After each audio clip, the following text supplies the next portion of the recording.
और ये सवाल सिर्फ बच्चों वाला कौतूहल नहीं था, ये तो उनके जीवन की दिशा तय करने वाला सवाल बन गया।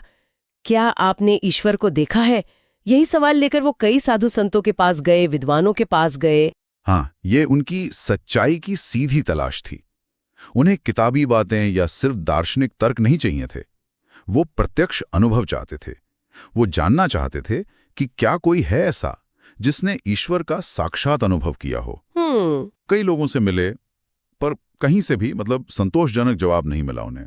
कोई कहता ध्यान करो, कोई कहता शास्त्र पढ़ो, पर नरेंद्र को तो सीधा खरा जवाब चाहिए था। फिर उनकी मुलाकात हुई दक्षिणेश्वर के संत श्री राम कृष्ण परमहंस से, और ये मुलाकात उनके जीवन का सबसे बड़ा मोड़ साबित हुई, है ना? निश्चित रूप से ये टर्निंग पॉइंट था। जब नरेंद्र ने उनसे भी वही अपना सवाल पूछा, क्या आपने ईश्वर को देखा है, तो श्री रामकृष्ण का जवाब बहुत सहज था, बहुत सीधा।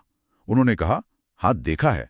हाँ, ठीक वैसे ही जैसे मैं तुम्हें देख रहा हूं, बल्कि इससे भी कहीं ज्यादा साफ। ये जवाब तो अपने आप में ही बहुत बड़ी बात रही होगी।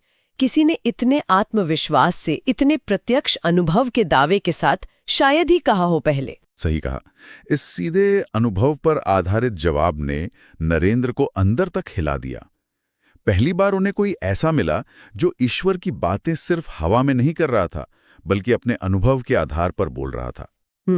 और बस यहीं से नरेंद्र का श्री रामकृष्ण के प्रति एक गहरा खिंचाव शुरू हुआ, और वो धीरे धीरे उनके सबसे प्रिय शिष्य बन गए। गुरु के पास रहकर उन्होंने सिर्फ ज्ञान ही नहीं पाया, भक्ति सीखी, और सबसे जरूरी मानव सेवा का पाठ सीखा। अच्छा। रामकृष्ण ने ही उन्हें सिखाया कि हर जीव में शिव का वास है, इसलिए जीव सेवा ही असल में शिव पूजा है। गुरु का मार्गदर्शन तो मिला, पर फिर 1886 में श्री रामकृष्ण तो चले गए, उनका महाप्रयाण हो गया। इसके बाद नरेंद्र के जीवन ने एक नई दिशा ली, उन्होंने संन्यास ले लिया। हाँ, गुरु के जाने के बाद उनके मन में गुरु के संदेश को फैलाने का, उनके दिखाए रास्ते पर चलने का संकल्प और भी पक्का हो गया।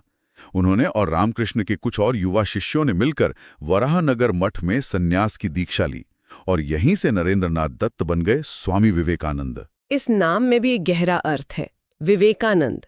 विवेक यानी सही गलत को पहचानने की बुद्धि, और आनंद यानी परम सुख जो उस विवेक से मिलता है। एकदम सही।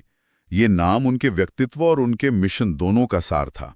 संन्यास लेने के बाद वो सिर्फ मठ में ही नहीं रुके, उन्होंने भारत को करीब से जानने के लिए, समझने के लिए एक बहुत लंबी यात्रा शुरू की, और ज्यादातर पैदल ही की। ये भारत भ्रमण सिर्फ कोई तीर्थ यात्रा नहीं थी, ये तो जैसे भारत की आत्मा को खोजने निकले थे, वो देश की धड़कन को सुनने का प्रयास था। बिल्कुल।